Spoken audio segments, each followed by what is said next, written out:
ওটা থাকে। ভারত মাতা কি, ভারত মাতা কি, BJP BJP BJP. Jabar Manawar isari le laptoran le segaman satu-satu sini rai বন্দে যতন কলঙ্কা abot tayo kay isang sini mukhomantri or sini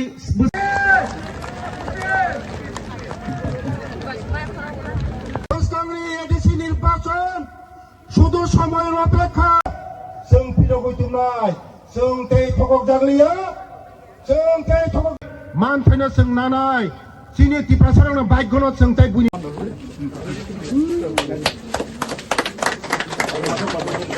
যদি হিন্দুস্তানের যে কোনো জায়গা থেকে আপনারা যদি বাইরে যান, আপনি মণিপুর থেকেও যেতে পারেন, ত্রিপুরা থেকেও যেতে পারেন, গুজরাট থেকেও যেতে পারেন, বেঙ্গল থেকেও যেতে পারেন। বাইরে গিয়ে আপনি কি বলবেন? मैं হিন্দুস্তানি हूं। আমি বলছি আমরা যখন বাইরে যাই, পরে আসবে কে বিহারি, কে উড়িষ্যা, ত্রিপুরা থেকে গেলে আমরা সবাই ত্রিপুরা। এই যে বিভাজন করে করে রাজ্যটাকে পিছিয়ে দেওয়ার চক্রান্ত করা হচ্ছে। আমরা বারবার বলছি আমাদের ত্রিপুরা এক ত্রিপুরা, নতুন ত্রিপুরা আমরা করতে যাচ্ছি। আমরা পুরনো ঐতিহ্যগুলোকে আমরা পুনরুদ্ধার করার চেষ্টা করছি। যেটা আমার পূর্ববর্তী বক্তা বলেছেন, মহারাজাদের আগে তাদের যে উজ্জয়ন্ত প্যালেসের কি দুর্দশা ছিল, সেই প্যালেসকে এখন দেখার মতো আমরা প্যালেস সেটাকে বানিয়েছি। আমরা মহারাজা বি বিক্রমের যে পূর্ণ বয়াত মূর্তি আমরা বানিয়েছি।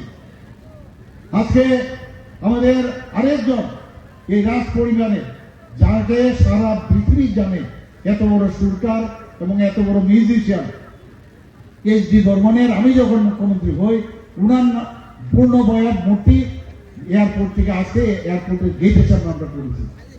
এইরকম একের পর এক আমরা কাজ করেছি। আমাদের মাননীয় প্রধানমন্ত্রী যে আসার পর আমাদের মাননীয় রাষ্ট্রপতিজি, যিনি একদম মহিলা, আবার পাশাপাশি অত্যন্ত গরিব, উড়িষ্যা থেকে এসছেন, ওনাকে রাষ্ট্রপতিজি বানিয়েছেন।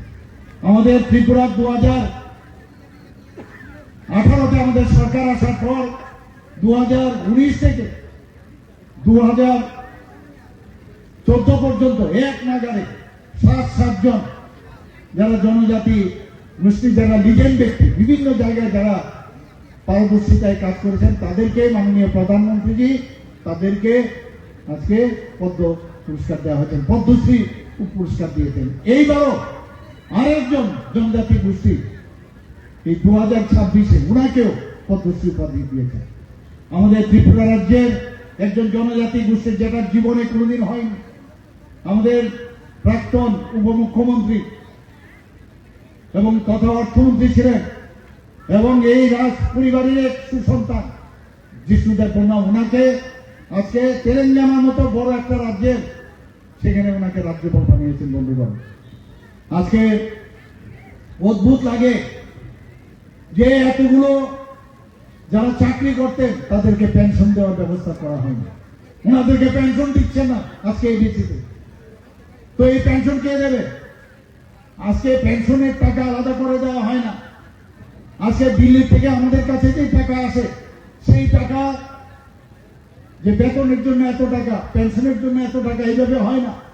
অর্থাৎ তোমাদের মধ্যে যে ফিনান্সিয়াল যে ডিসিপ্লিন, সেই ডিসিপ্লিন তোমাদের মধ্যে নেই।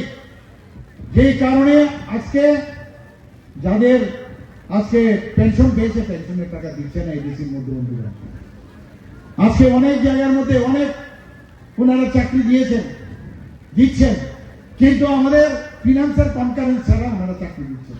এটা হয় না, ওনারা আইনেই বুঝেন না।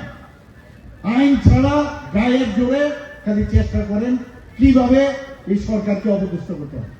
আমাদের সাথে আপনারা আছেন, আবার আপনারাই বলছেন, আপনারাই প্রথম শুরু করেছেন।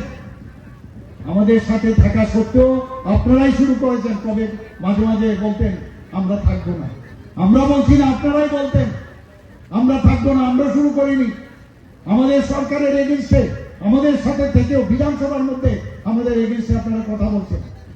মুখ্যমন্ত্রীকে পাল্টিয়ে দেবে, জনজাতি মুখ্যমন্ত্রী আসবে। আরে মুখ্যমন্ত্রী হয়, এই ত্রিপুরাতে মুখ্যমন্ত্রী এসসি সম্প্রদায়ের মুখ্যমন্ত্রী হয়েছে, এখানে মণিপুরী সম্প্রদায়ের মুখ্যমন্ত্রী হয়েছে, এখানে এসটি সম্প্রদায়ের মুখ্যমন্ত্রী হয়েছে, আর বাঙালি মুখ্যমন্ত্রী তো হয়েছে। মুখ্যমন্ত্রী সবার হয়, মুখ্যমন্ত্রী কোনো আলাদা করে যে জনজাতির মুখ্যমন্ত্রী আলাদা হয় না। এবং এটাকে নিয়েও সুশ্রী দেওয়ার চেষ্টা করছেন বন্ধুগণ। অদ্ভুত লাগে, ডিসি ইলেকশন নিয়ে ওনারা সুপ্রিম কোর্টে গেছেন, সেখানে কি বলছেন যে আমাদের এত শুরু হয়েছে বামফ্রন্টের আমল থেকে, সেই বামফ্রন্টের আমল থেকে আমাদের সরকার আমরা চেষ্টা করছি ডিসি ইলেকশন করার জন্য, এবং সেখানে ডিসি ইলেকশনে ওনারা ওনাদের কারণে একবার বলছেন আমাদের এই করতে হবে, একবার কাগজ পাঠায়, আমরা বললাম ঠিক আছে তার নোটিফিকেশন পাঠাও, তো সেই জায়গায় ওরা নোটিফিকেশন পাঠান না। এরকম অনেকগুলো কারণ, সেগুলো নিয়ে আমরা সাব জুডিস যেহেতু সেখানে আমরা বলেছি। শুধু তাই নয়, ওনারা আমাদের কনসেন্ট ছাড়া, আমাদের সরকারের অনুমোদন ছাড়া, প্লাস যে নিয়ম আছে বিসির যারা আছেন তাদের যে কমিটি আছে, তাদের যে ইট ইজ মাস্ট আইনে বলছে, তাদের যে সম্মতি নিয়ে তবে এই যে 123টি নতুন নিউ ভিলেজ বিসি বানিয়েছেন, সেটা আপনারা পারেন না, বিসিই নেই, সেখানে কমিটিই নেই। এবং কি হলো, আজকে এই করার পরে আমরা যখন বারবার বললাম, এখানে আমার মিনিস্টার সাহেব আছেন, এখানে ওনার অফিস থেকে বারবার বলেছেন আপনারা ভুল করছেন, এইভাবে এটা করা যায় না। এক তো বিসির যারা আছেন তাদের সম্মতি লাগবে, পাশাপাশি আমাদের সরকারের কনকারেন্স থাকবে, কারণ এখানে ইনফ্রাস্ট্রাকচারের বিষয় আছে। এখানে যে ইনফ্রাস্ট্রাকচার কে করবে, এই ইনফ্রাস্ট্রাকচারের খরচ আমাদের ফিনান্সের কনকারেন্স থাকবে।